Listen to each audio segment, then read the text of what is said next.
la prière nous constitue comme un pont entre l'humanité et Dieu. Celui qui prie s'adresse à Dieu et reçoit de Dieu tout dont l'humanité a besoin. Donc la prière est vraiment importante parce que c'est le moment le plus précieux, parce que c'est le moment où nous sommes vraiment avec Dieu. Et être vraiment avec Dieu nous grandit. Et c'est pourquoi, pas seulement les jeunes, mais tout chrétien, toute personne qui croit, attachera une importance capitale à sa vie de prière. Mais la prière, ce n'est pas dire des choses à Dieu. La prière, c'est réussir à se rendre calme, silencieux, c'est être capable d'écouter Dieu. Parce qu'en fait, nous ne savons pas prier. C'est l'Esprit Saint qui prie en nous, en des gémissements ineffables.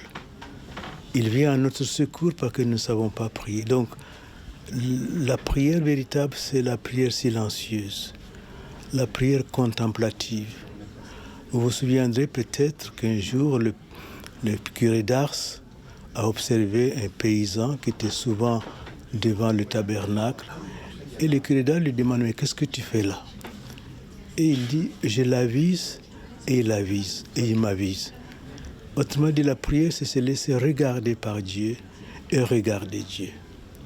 Et dans ce regard de Dieu, nous sommes purifiés. Et en regardant Dieu, eh bien, nous aussi, nous regardons le soleil où nous pouvons mieux voir notre vie intérieure, nos relations humaines, ce que nous avons à faire, parce que la lumière nous éclaire. Donc voilà comment je trouve important que chacun de nous trouve le moment de prier. Malheureusement, aujourd'hui, nous ne savons pas trouver le temps de prier. Nous sommes trop occupés, trop pris par le travail, par le ministère, et quand il reste des miettes de notre temps, nous donnons ça à Dieu. Mais nous devrions prendre le temps de prier.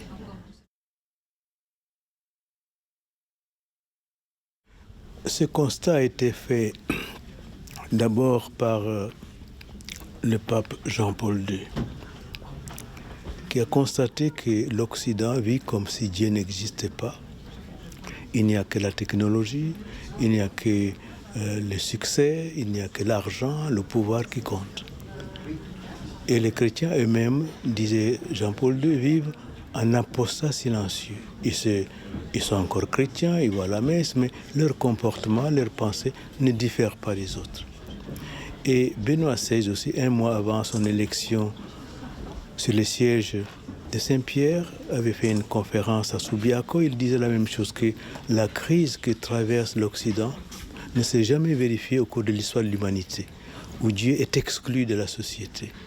Et nous courons ces risques, nous aussi. On n'a pas besoin de Dieu, parce qu'on a de l'argent, on a la richesse, on a tout. Et malheureusement, c'est la réalité que nous constatons. Comment faire pour que Dieu revienne prendre sa place parmi nous?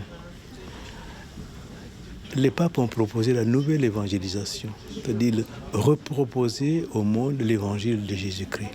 L'évangile, ce n'est pas un livre, mais c'est l'incarnation du Verbe de Dieu, l'incarnation de Dieu parmi nous, et donc faire tourner les hommes vers Jésus-Christ.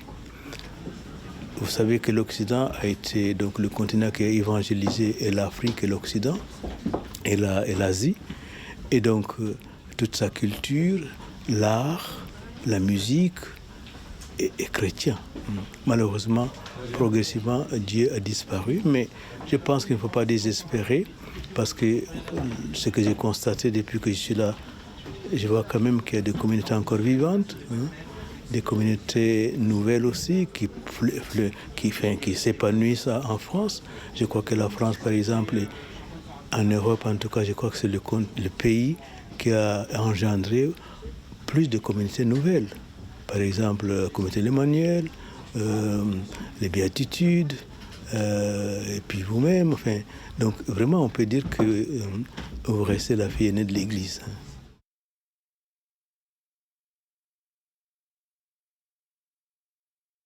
Mon expérience avec l'islam est une expérience positive.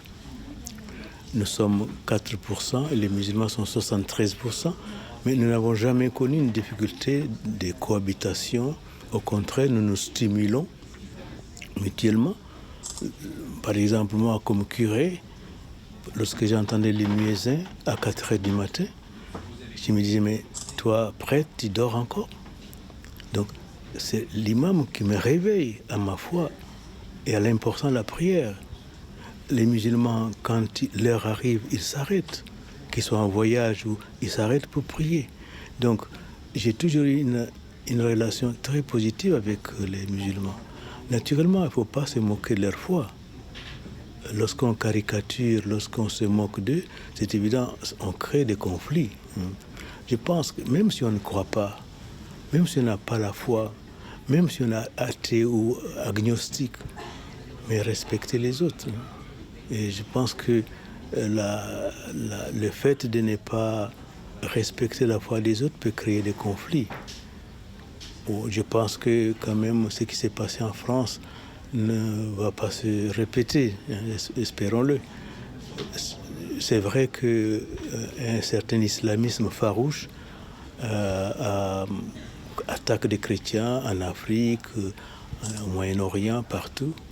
Mais je pense que c'est une question qu'il nous faudra étudier, voir comment arrêter cette violence.